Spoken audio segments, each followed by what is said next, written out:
তোমাকে সবাই মিয়া খলিফা বলে কেন? মারো মুঝে মারো মারো। আমার এক বান্ধবী আছে, তারাও সানি লিওন বলে। বলতেই পারে, আচ্ছা, মানুষের ইচ্ছা। মানুষের ইচ্ছা। ये मजाक हो रहा है, एक सेकंड यार, मजाक हो रहा है।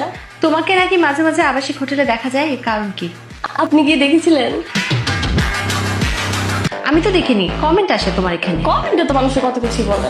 কমেন্ট গুলো তুমি একেবারে নজর দাও না। না, কেউ তোমাকে বলেও না যে এরকম কমেন্ট এসেছে? কে বলবেন না? আপনাদের এখানে আসলে আপনি বলেন। আমি আজকে একটা কমেন্ট দেখে আসছি। আচ্ছা। সেটা আপনার একটা শোতে ইন্টারভিউ দিয়েছিলাম, ওখানে লিখছে কি সানি লিওন মিয়া খলিফার ইন্টারভিউ নিচ্ছে। साले का खोपड़ी तोड़ खोपड़ी। অ্যাটলিস্ট সানি লিওন তো বলিউড সিনেমা ইন্ডাস্ট্রিতে কয়েকটা সিনেমা করতে পেরেছে, মিয়া খলিফা তো সেটাও পারেনি। হ্যাঁ, कौन है ये लोग?